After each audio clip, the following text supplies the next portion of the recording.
Assalamualaikum warahmatullahi wabarakatuh. Perkenalkan, nama saya Tala Resiko Siren Pausta dengan NRP 500925141 dan teman saya. Perkenalkan, nama saya Aska Kori dengan NRP 50092511162. Pada kesempatan kali ini, kami akan menjelaskan tentang tugas Kamtek, gambar teknik, tentang menggambar sistem pengering gabah otomatis. Untuk pengertian dan lain-lainnya akan dijelaskan oleh teman saya. Baik, jadi proses pengeringan gabah ini secara tradisional saat ini masih mengandalkan penjemuran di bawah terik matahari. Oleh karena itu, sebagai solusinya, mesin pengering gabah otomatis ini kini mulai banyak diterapkan. Dan berikut kami membuat proyek rancangan PNID alat pengering gabah otomatis ini. Dan untuk yang pertama, sistem pengering gabah otomatis ini, gabah pertama merupakan adalah salah satu bahan pangan yang paling penting di Indonesia dan memerlukan langkah yang cukup serius untuk mengurangi kekurangan gabah akibat kesalahan penanganan pasca panen. Dan untuk komponen-komponen utamanya yaitu yang pertama ada hopper.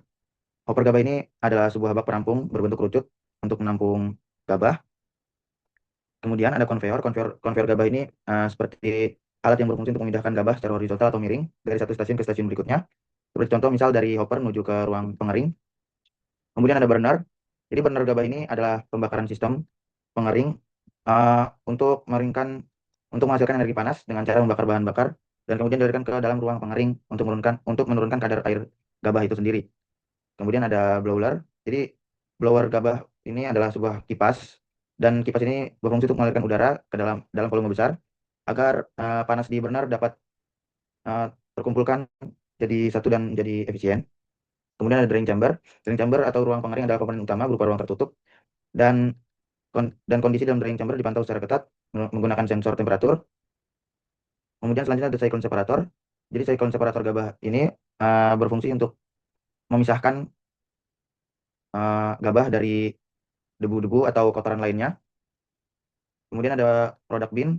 Product bin ini adalah bak seperti yang pertama tadi, tetapi fungsinya ini adalah untuk menampung gabah yang telah selesai dikeringkan. Dan kemudian yang terakhir ada exhaust line.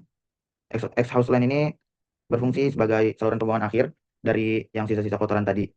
Kemudian untuk dasar instrumentasi industrinya sendiri, yang pertama ada flow transmitter, yaitu salah satu instrumen pengukuran yang digunakan untuk mendeteksi dan mengirimkan informasi mengenai laju aliran fluida yang mengalir dalam suatu sistem perpipaan. Selanjutnya ada level transmitter, yaitu instrumen yang digunakan untuk mengukur dan memantau ketinggian atau level fluida di dalam suatu tangki dan mengubah hasil pengukuran tersebut menjadi sinyal listrik yang dapat diterima oleh sistem kendali.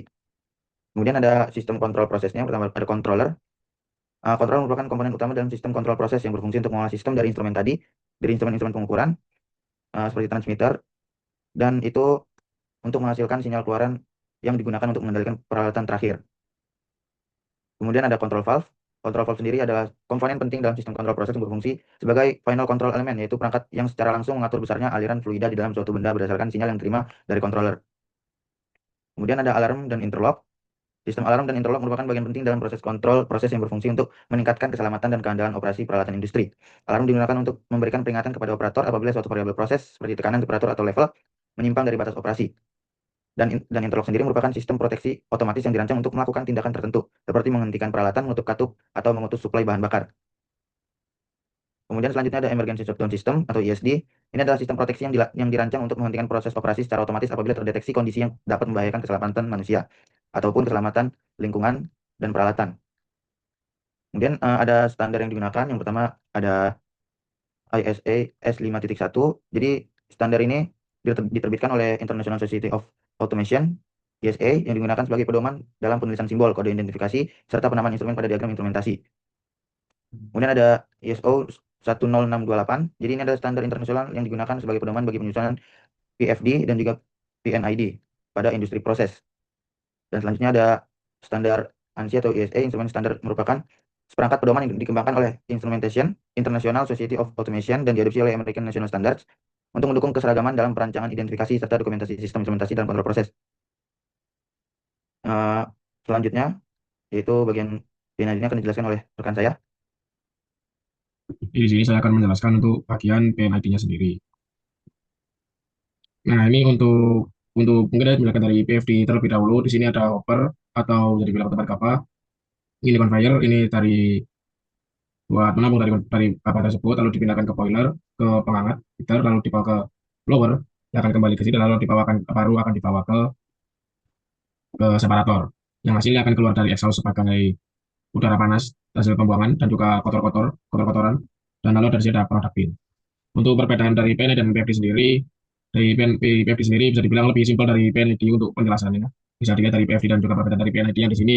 PNED terdapat ada control valve di sini dan juga ada beberapa sensor seperti ini MT-01, PT-03, PT-01 di situ untuk perbedaannya sendiri. Dan di sini juga ada safety sensor yang ada di sini di controller di AD620. Lalu untuk evaluasi dan penutup setelah tadi melakukan asistensi, terdapat beberapa kesalahan peletakan dari jalur logika yang memang masih belum terbuka dari awal dan untuk ini sudah kami benarkan untuk posisi yang benar dan juga arah-arah yang benar. Tadi juga border dan juga keluar dari provinsi dan juga dari controller ini harusnya langsung ke sini. Ke controller dari controller mengirim sinyal ke valve di sini yang ingin dari drying chamber yang sudah dikeringkan langsung ke cycle separator. Dan cycle separator memisahkan kulit dan juga kapalnya sendiri. Untuk kapal sendiri masuk ke produk bin dan juga dari kulit dan juga asap pembuangan pembakaran bisa keluar dari exhaust line. Mungkin cukup sekian untuk pembahasan tugas dari PNIT dan PFD dari kelompok kami, kelompok 21, tentang sistem pengeringan kapal otomatis. Saya Tala Riziko Sidan Pausta, dan Saya NRP Ashraf Tari. kami izin undur diri. Izin undur Assalamualaikum diri. warahmatullahi Ah, wabarakatuh. Amin Pak.